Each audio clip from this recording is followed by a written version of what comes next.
Once again, you're listening to the Hour of the Time. I'm your host, William Cooper. Are you one of the people who believe that everything that's happened through history is an accident? And that while one or two things may have been planned, that most of history had no intelligent direction forming it, driving it? Well, listen to this, folks, and listen very carefully. Those desiring substantial evidence of the unfoldment of the great plan should follow the suggestion inscribed upon the monument to Christopher Wren in St. Paul's Cathedral and gaze about them. The rapid advancement in the social and political states of man, the increasing richness of human living, and the broadening vision toward individual and collective responsibility herald with auroral colors the rising of the Sun of Truth. There is much yet to be accomplished, but already the achievement is impressive. Even the most devout humanist cannot survey the orderly progress of the race and at the same time deny the existence of a well-integrated program. The light of the ancient Vedas is slowly but surely illuminating the whole world. The vision of man's noble destiny and the sacred sciences which made possible the realization of that vision have been guarded and served by the silent ones of the earth. The priesthoods of the sacerdotal colleges, the hierophants of the mystery schools, and the adept masters of the secret societies have been the guardians of man's noblest purpose, the perfection of his own kind. It is the inalienable right of every honorable person to be grateful for the opportunities which progress bestows. And with this appreciation comes also an appropriate measure of resolution. The past proves the future, which is but the extension of good works toward their fullness. The mystery schools neither restrained nor limited the unfoldment of human institutions. Man fashioned his civilization according to his natural instincts and convictions. And this process must continue, for growth is not hastened by the interference of authority. Man substantiates with his mind and heart that which he fashions with his hands.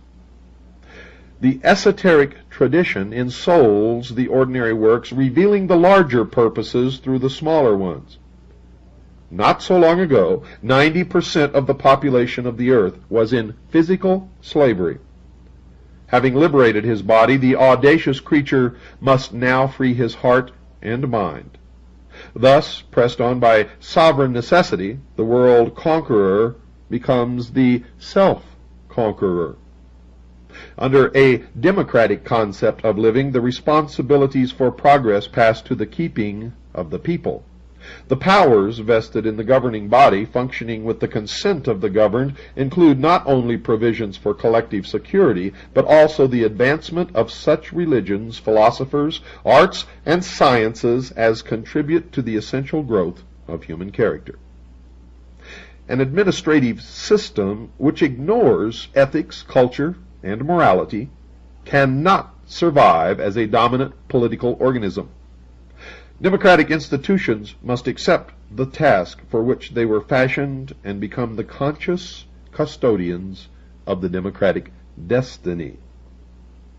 Progress demands the most from those with the largest spheres of influence. Vast organizations, industrial, political, social, and educational, have been made possible by the modern life way. These have become the molders of public opinion, feared or respected according to the measure of integrity revealed in their management.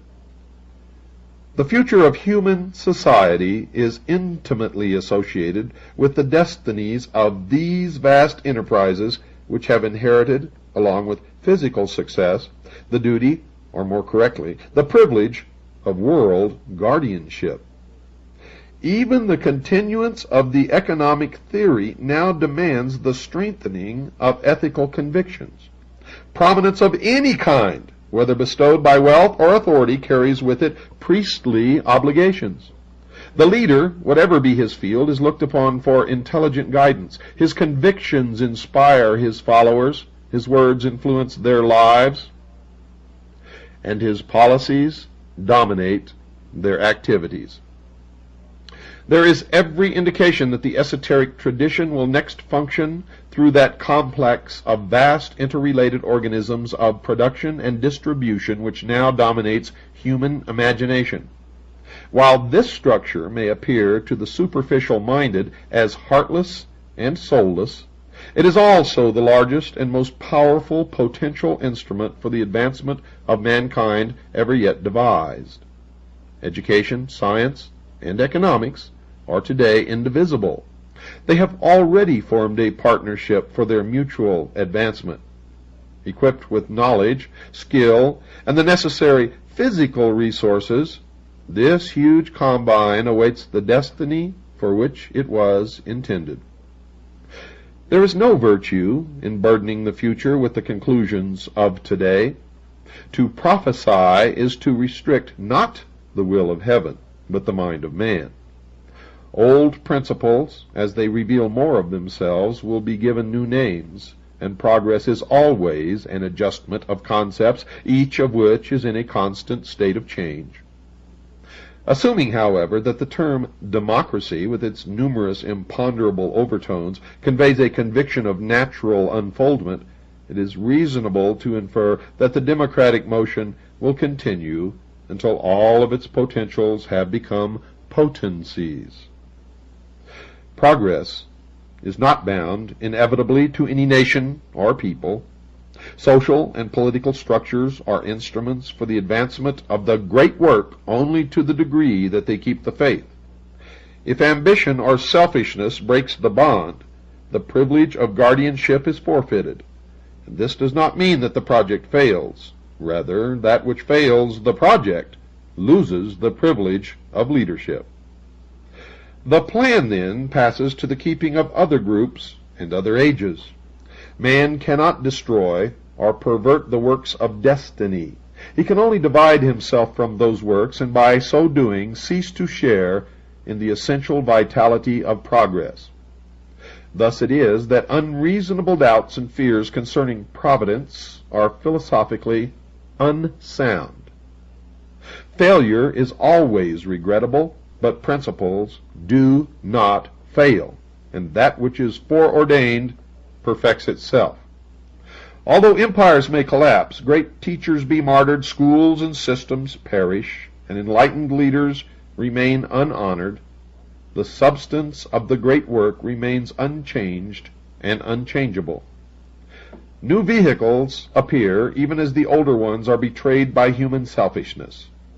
The eternal commonwealth is an assignment of destiny, and spiritual progress, symbolized by the fabled phoenix, rises victoriously from the ashes of the human ruin.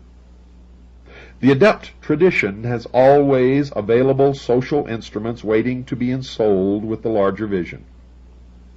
All things created by men are mortal and destructible, but the way destined by heaven is immortal and indestructible. Universal enlightenment and universal fraternity are the natural ends which reward the social struggle. The world and all that inhabits it are moving triumphantly toward peace and security. At any given time the vision may be obscured, but in the larger dimensions of time all things work together for the fulfillment of the greater good. Is that a piece of excellent retrospective writing looking back on history? No, ladies and gentlemen, it is not, for this was written by Manly P. Hall in Los Angeles, California, in April of 1951. What he predicted is what is happening: a wedding, a marriage between the corporate world and the state, which is coming. He's talking here about socialism. Under a democratic concept of living, the responsibilities for progress pass to the keeping of the people. The powers vested in the governing body functioning with the consent of the governed include not only provisions for collective security, but also the advancement of such religions, philosophies, arts, and science as contribute to the essential growth of human character. Humanism, the concept that man will become God. And the new religion will change with the needs of man, not man conforming to the laws of God. Democratic institutions must accept the task for which they were fashioned and become the conscious custodians of the democratic destiny, and so on and so forth. Manly P. Hall was an adept, a highly degreed. In fact, he was a 33rd degree Freemason, may have held many, many other degrees in the secret societies of Mystery Babylon. He was a priest of the order. Now get comfortable. Make sure that you have everything that you need, folks, because I'm going to take you with me on a journey back to the beginning of all that is, and we are going to come forward from that point to the present so that you will finally have an understanding of America's assignment with destiny.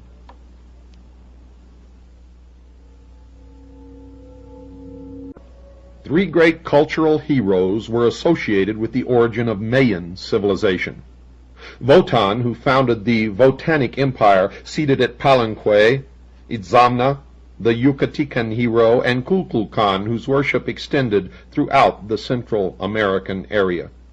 All three came from a remote region lying eastward, introducing arts and sciences and founded religious cults, or mysteries. From the legendary histories of these persons, they should be included as adepts or initiates of ancient secret schools, possibly Atlantean. In a book written in the Quichean language and attributed to Wotan, the Great One declared himself a snake, a descendant of Emos in the line of Khan. He came to America by the command of God from a distant place. He ultimately founded Palenque and built a temple with many subterranean chambers, which was called the House of Darkness. Here he deposited the records of his nation in the keeping of certain aged men called guardians. There is a legend, folks, that this Wotan was the grandson of Noah.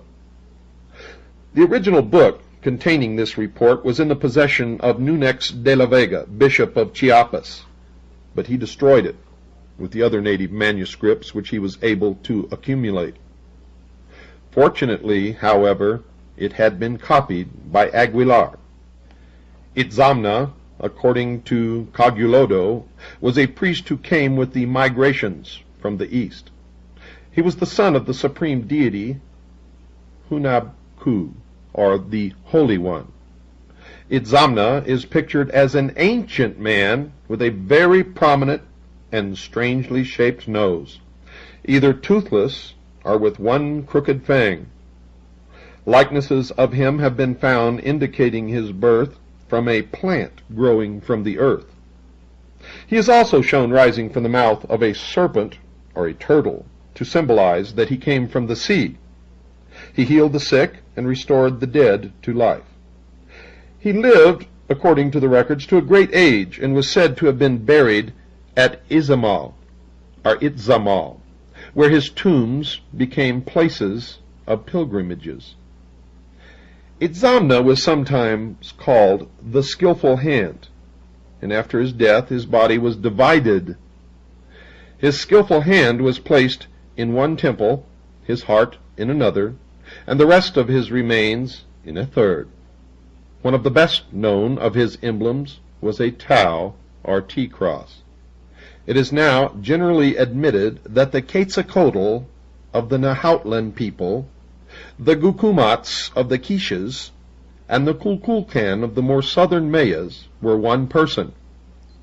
In each language, the word signifies feathered, plumed, or winged serpent. This title may have resulted from Quetzalcoatl casting his lot among, or gathering his first followers from, the descendants of Votan.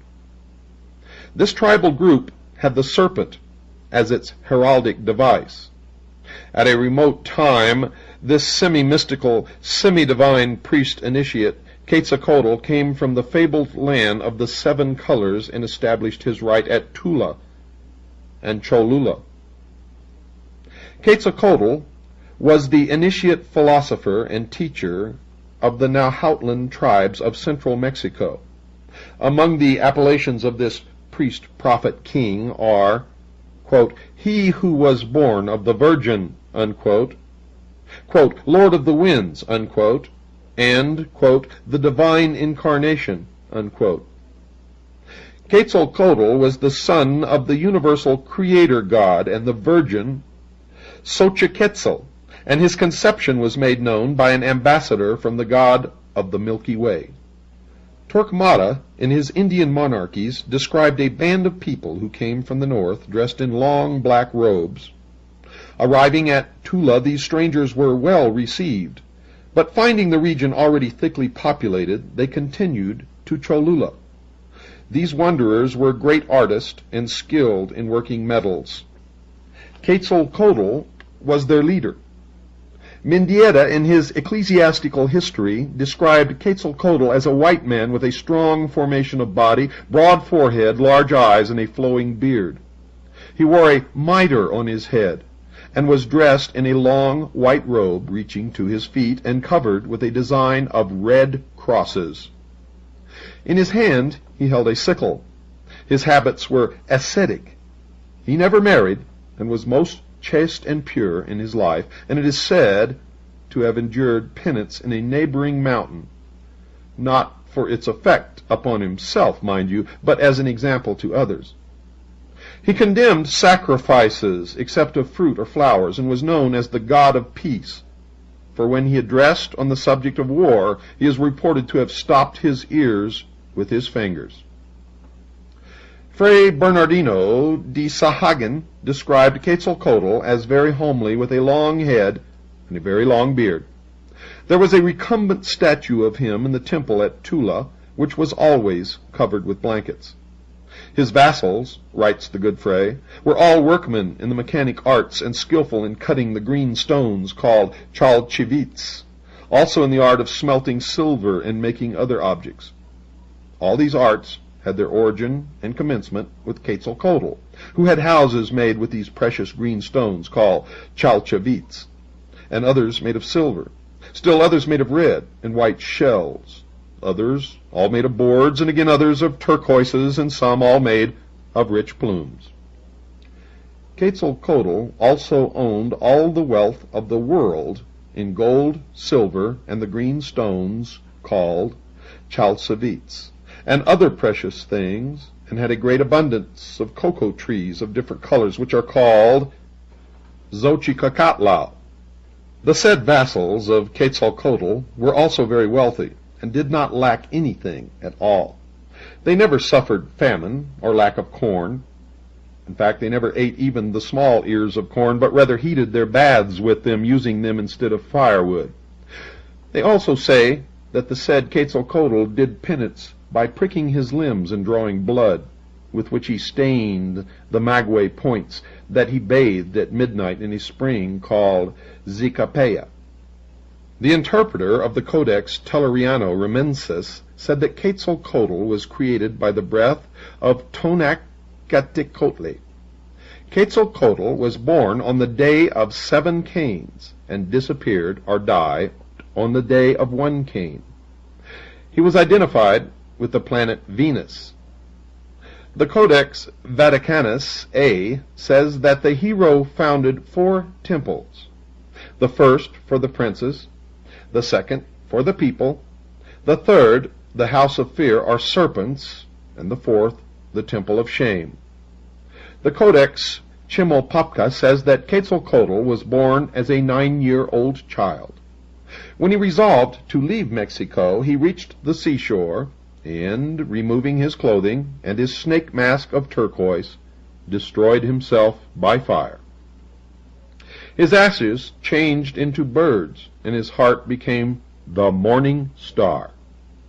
He remained 4 days in the underworld, and 4 days as a corpse. After that, he ascended to heaven as a god. It is specifically mentioned by Sakhagan that Quetzalcoatl created and built houses under the earth. Now, traces of subterranean grottos and rooms have been discovered in the vicinity of most of the architectural monuments of the Nahuas. There is a vast complex of such apartments near the Pyramid of the Sun at San Juan, Teotihuacan.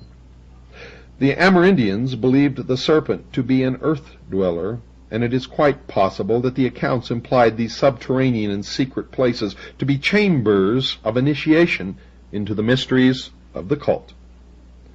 According to de Boerberg, the Mexican demigod Wotan made a journey through a subterranean passage which, running underground, terminated at the root of heaven.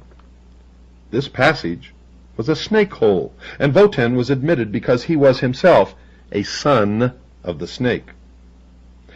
Quetzalcoatl appeared as the great sorcerer, magician, or necromancer.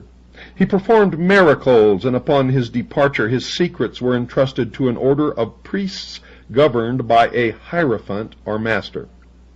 This priesthood practiced the arts and sciences, treated the sick, administered sacraments, and were diviners and prophets. Landa gives some consideration to the activities of these religious orders. Lucien Biart summarizes the available data thusly. The most contradictory ideas have been current in regard to this divinity, who now considered of celestial origin and now regarded as a man who had acquired the immortality of the gods, seems in reality to be a union of several personages. He certainly belonged to a race other than the one he civilized, of that there can be no doubt. But what was his country? He died announcing that he would return at the head of white-faced men, and we have seen that the Indians believed his prophecy fulfilled when the Spaniards landed on their shores. And of course, we have seen the consequences of that action. According to Sahagan, the most usual ornaments of the images of Quetzalcoatl were a mitre spotted like the skin of a tiger, a short embroidered tunic, turquoise earrings, and a golden collar supporting fine shells. The legs of these images were encased in gaiters of tiger skins, and on their feet were black sandals. A shield hung from the left arm, and in the right hand was a scepter ornamented with precious stones, an emblem which terminated in a crook like a bishop's crosier. Quetzalcoatl is credited with the invention of the pictorial or hieroglyphical method of writing, and especially is his name associated with the Tonalamatl, or Book of Fate. This was more than a civil calendar, and was reserved for the calculation of human destiny and prophecies concerning the future of the state. It was used by master magicians, the chief of whom was an astrological adept credited with extraordinary occult powers. While it is likely that Quetzalcoatl brought the Tonalamatl back to Mexico after his journey among the Mayas, a people already advanced in such matters, the Aztecan legend has been summarized by Mendieta. The gods had created a man, Oxomoco, and a woman, Zipactonatl, as the progenitors of the human race. They, according to the legend, dwelt in a cave at Cuernavaca, and in order to regulate their lives, these two resolved to devise a calendar. Zipactonatl felt that her descendant, Quetzalcoatl, should be invited to participate in the project, because she was the mother of all the living and a great prophetess. Zipactonatl was privileged to select and write the first sign or day symbol of the calendar. The others followed until the 13 signs were completed. Sahagan, in his general history, gave a number of details of the struggle between Quetzalcoatl, the civilizer, and Tezcatlipoca, who apparently signified the primitive and sanguine religious cult of Mexico. The old priesthood, which practiced human sacrifice and adhered to a policy of war and destruction, resented the peaceful and gentle faith brought by Quetzalcoatl. In the end, Tezcatlipoca, the personification of the sorcerers, contrived to poison the god-king, which implies that his doctrines were corrupted by false teachings and interpretations. The poison worked slowly and insidiously until Quetzalcoatl, realizing that he could not combat successfully the old perverted priesthood, left Chula, ordering his palaces of gold and silver, turquoise and precious stones to be set afire. Accompanied by a procession of musicians, youths, and maidens bearing flowers, and flocks of singing birds, the old adept journeyed to Cholula, where the Great Pyramid was built in his honor. It was written that the Cholulans deeply admired the great priest because of the purity of his life, the kindliness of his manner, and his doctrines of peace and brotherhood.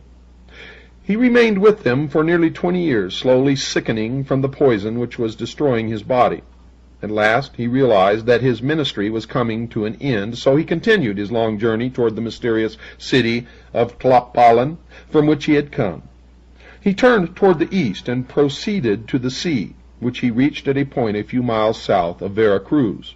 Here he blessed the 4 young men who had accompanied him, and bade them return to their homes, with his promise that one day in the future he would return and restore his kingdom among them. It's time for our break, folks. Don't go away. I'll be right back after this very short pause.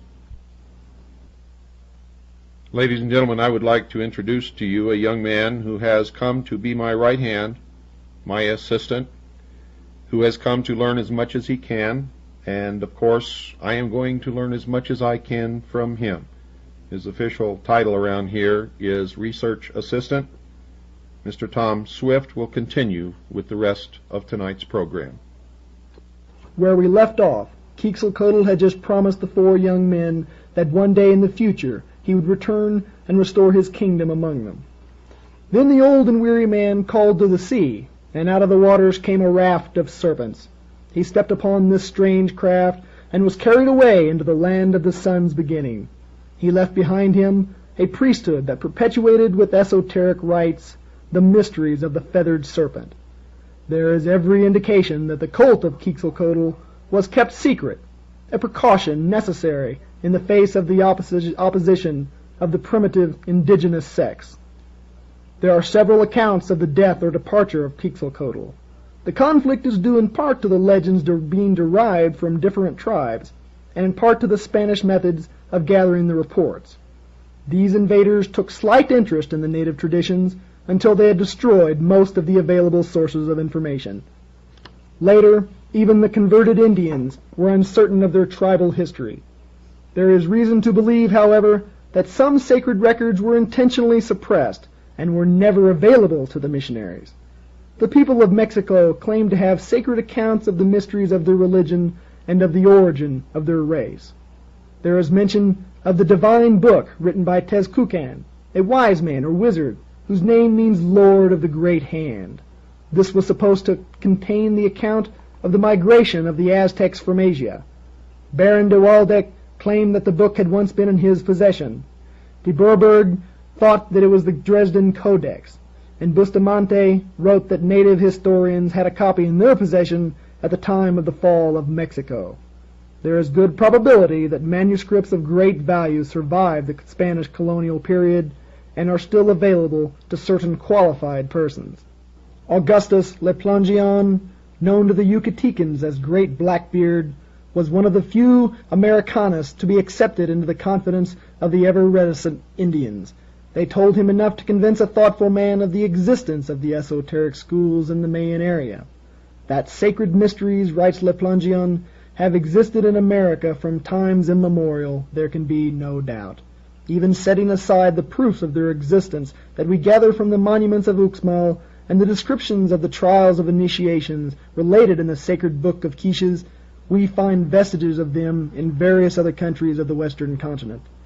The rites and ceremonies of initiation were imported to Peru by the ancestor of Manco Capac, the founder of the Inca dynasty, who were colonists from Central America, as we learn from an unpublished manuscript written by a Jesuit father, the Reverend Anelo Oliva, at the beginning of the year 1631 in Lima, and now in the library of the British Museum in London.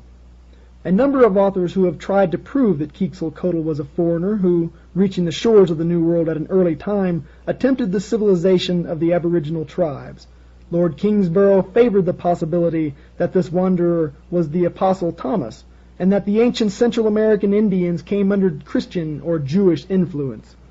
Always deeply concerned with the possibilities of linking the worship in the Americas with the religions of the Near East, his lordship writes, "The Messiah is shadowed in the Old Testament under many types, such as those of a lion, a lamb, a rose, the morning star, or the planet Venus, otherwise called Lucifer, the sun, light, a rock, a stone, the branch, the vine, wine, bread, water, life, the way, and he is recognized in the triple character of a king, a priest, and a prophet.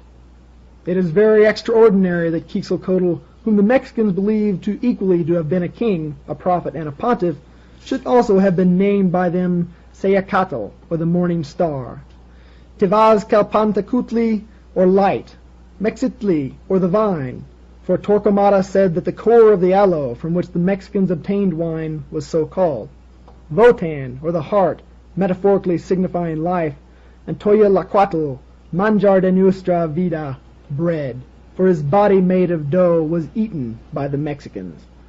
Las Casas, quoting Padre Francisco Hernandez, says that an old Yucatecan described the ancient religion of his people thus, that they recognized and believed in God who dwells in heaven, and that this God was Father and Son and Holy Spirit, and that the Father was called Icona, who had created men and all things, that the Son was called Bacab, that he was born of a virgin called Chiberes, who is in heaven with God. The Holy Spirit they termed Ecuac. The son Bacab was scourged and crowned with thorns, was tied upon a cross with extended arms, where he died. But after 3 days he arose and ascended into heaven to be with his Father. Dr. Alexander, who reports this story in his book, is inclined that it is confused and probably distorted by the Spanish recorder. On the other hand, the universal distribution of this basic theme may be explained another way. Among the Lacandones, Quetzalcoatl is still represented as a snake with many heads. There is an account that this snake was killed and eaten at times of great national peril, especially at eclipses, which were regarded as portents of disaster. It was believed by the Mayas that Kulkukan descended invisibly from the sky and personally received the offerings during certain great feasts held in his honor. Daniel Brinton, in his Essays of an Americanist, devoted some thought to the magical powers attributed to the priests of Central America. He mentioned Father Beza and an English priest, Thomas Gage, who reported cases of sorcerers transforming themselves into animals and performing miracles. De Boerberg was not entirely convinced that ventriloquism, animal magnetism, or the tricks familiarly employed by conjurers explained the mysteries of Nagualism, as the black art of these Indians is called.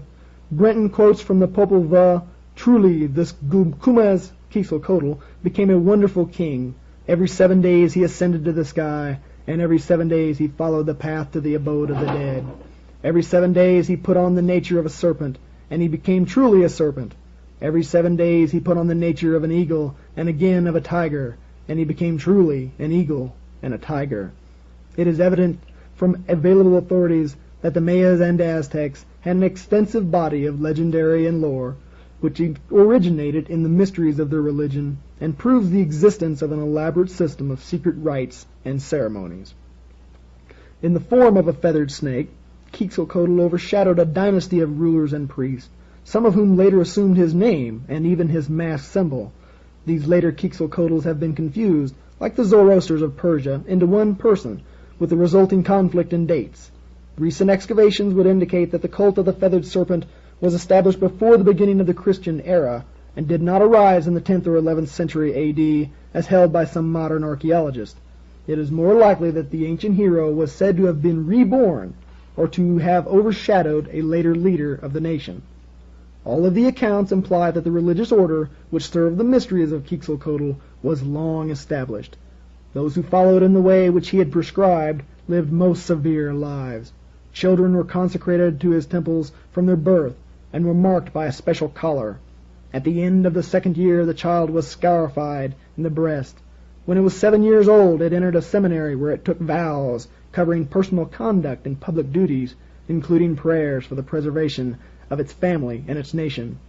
There were many of these priestly brotherhoods, and the Spanish missionaries, in spite of their theological prejudices and intolerances, were forced to admit that the Aztecan priests were excellent scholars and lived austere and pure lives.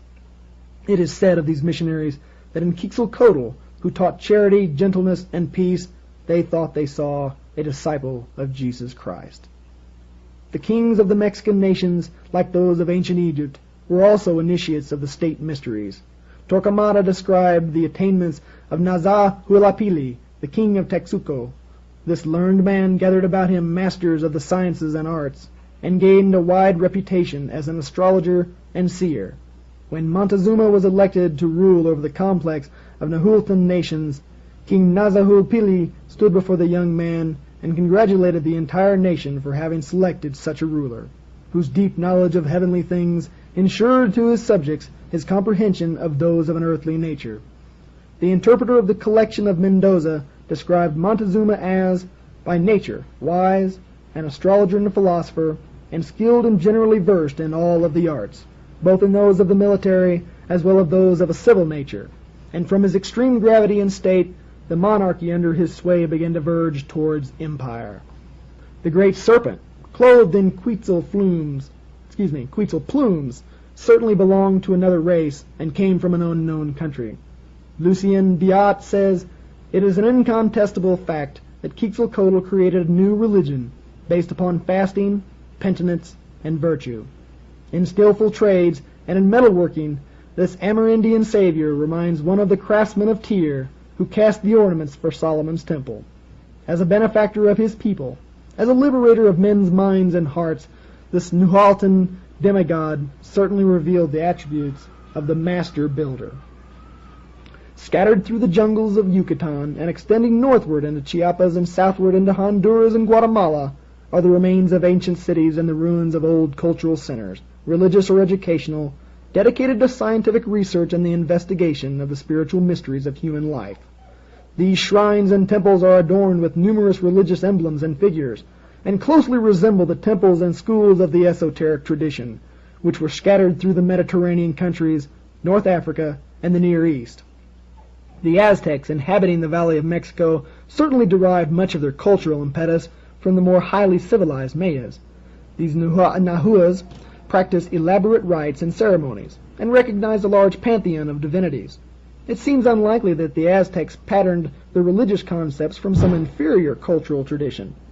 These are positive indications that the tribes of central Mexico had received an important intellectual stimulus from the Mayas, and even found it expedient to acknowledge this indebtedness.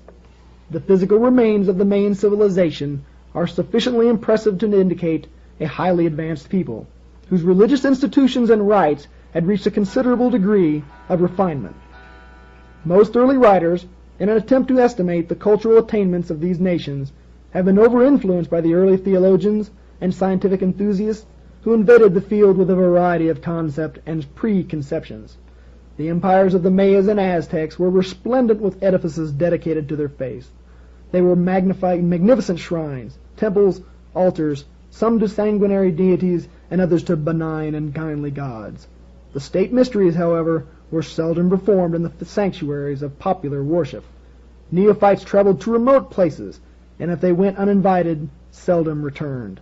Throughout the jungles are the ruins of extraordinary buildings constructed for unknown purposes. The mysteries of Xibalba, as recorded in the Popol Vuh, and traditionally associated with the culture hero Votan, were given in such an architectural complex which served as an entrance to a mysterious world beyond the dimensions of the material mind. Such gateways existed in all the old countries where the mystery religion originally flourished. Obviously, archaeologists cannot discover the secret rites merely by grubbing among the overturned and broken stones. As the priesthoods were not considered enough to label their monuments, there is little left today even to excite curiosity. Fortunately, however, the esoteric tradition survives in the racial subconscious, and its violated schools and colleges need not be physically restored. When such restoration is attempted, the buildings usually reveal that they were designed as symbols of the cosmos. If the mystery system actually existed in the Western Hemisphere, as the landmarks seem to indicate, it must have been produced its initiates and by its adepts. These in turn became the leaders and saviors of the peoples. Their wonder-working hero, whose deeds enriched all tribal traditions, always and everywhere performed the exact same miracles, possessed the exact same powers, and made the exact same personal sacrifices. The mystery school required not only a hierarchy for its maintenance and perpetuation, but also appropriate places of initiation, partly underground or adjacent to grottos and caverns. It required also a body of lore particularly significant, participation in which conferred special rights and privileges.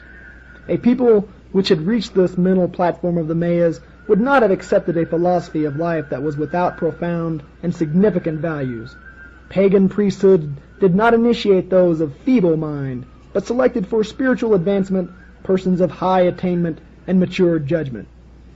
Albert Reville, in the Hibbard Lectures, 1894, notes of the religion of the plumed serpent, there was something mysterious and occult about the priesthood of this deity, as though it were possessed of divine secrets or promises, the importance of which it would be dangerous to undervalue. It is fortunate indeed that at least one manuscript relating to the religious mysteries formerly practiced in the Mayan area had been recovered. The Popol Vuh, or the Senate Book of the Quiches, the record of the community, has survived the numerous vicissitudes which have conspired to prevent the perpetuation of the literary monuments of Central America. It was tolerated by the early missionaries who, observing certain similarities to their own scriptures, preserved the work as a means of persuading the Indians to a more speedy baptism. In the 17th century, it was rescued from a fate worse than oblivion by the Dominican monk Don Ramon de Ordonez Guayagua, Dean and Chancellor of the Archbishopric of Ciudad Real. This work was deposited in the library of the convent at Chichicastenango by the scholiast Vixmenes, where it remained until the year 1830. Thank you, Tom. Ladies and gentlemen, that was his first time ever speaking over radio around the world. Of course, he's called into talk shows before, but this is different when you're sitting at the microphone and it's your thing. When you know that one slip could cause a flood of letters in protest, Tom sat here and performed admirably while we were experiencing a terrible windstorm. You may have heard some strange noises in the background. Those were pieces of trees and wood and lawn furniture and just about everything that you could think of flying through the air, hitting the house. So he had an awful lot of competition vying for his attention, and it took a great effort, along with his natural nervousness at doing this for the first time, took a great effort to keep his attention on what he was doing and complete that half of the hour of the time. Now, if you'd like to write Tom and tell him who you are and say hello, how much you appreciate his help on this program, The Hour of the Time, you can do so by writing to Tom Swift, Research Assistant, care of CAGI, C-A-J-I, P.O. Box 1420, Sholo, Arizona, 85901. That's Tom Swift, Research Assistant, CAGI, C-A-J-I, Post Office Box 1420, Sholo, Arizona, 85901. Tonight's broadcast, ladies and gentlemen, came from a book entitled America's Assignment with Destiny by Manly P. Hall. Some of you may be able to find this in your library or in a used bookstore. It has been out of print for many years. It was copyrighted in 1951, printed by the Philosophical Research Society, which was headed by Manly P. Hall at that time. Now, you may not realize this, but Manly P. Hall has died in the last several years, and bit by bit, the unbelievably huge library that he had accumulated over his years that made up the bulk of the Philosophical Research Society has disappeared. Good night, and God bless you all.